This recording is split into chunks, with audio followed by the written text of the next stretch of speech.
Pozdrav svima i dobrodošli na naš YouTube kanal Zdrava hrana. Danas ćemo govoriti malo o upali grla i jednoj biljci koja vam može puno pomoći, ublažiti i čak izliječiti upalu grla. Dakle, upala grla manifestira se bolom i peckanjem u grlu, otežanim gutanjem, kašljem, a ponekad i povišenom temperaturom. Najčešći uzročnici upale grla su virusi. Znatno rijeđe upala grla uzrokovana je bakterijama. Upale se najviše javljaju u hladnijem dijelu godine, ali se mogu javiti i u ljetno doba. Pošto je priroda naša najveća ljekarna, dala nam i biljku koja se već tisućama godina koristi u narodnoj medicini i jedna je od najljekovitijih biljaka na zemlji. Pokazala se kao najbolji lijek za upalu grla i usne šupljine. To je kadulja. Kadulja u sebi sadrži preko 60 različitih spojeva i supstancija koje sinergijski djeluju na čitav niz problema.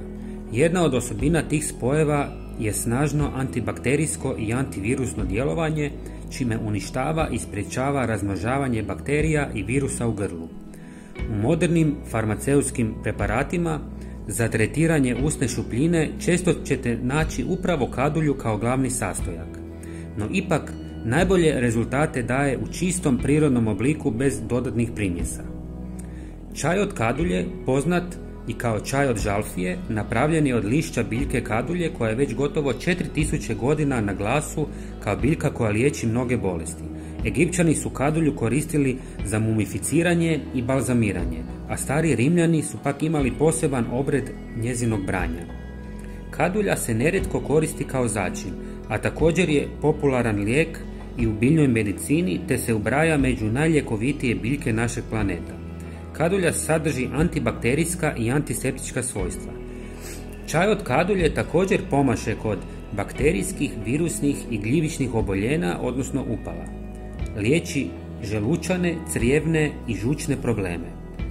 Bolesti usne šupljine, grla i krajnika, kašlja, hunjavice, bronhitisa, prehlade i gripe, poboljšanja pamćenja.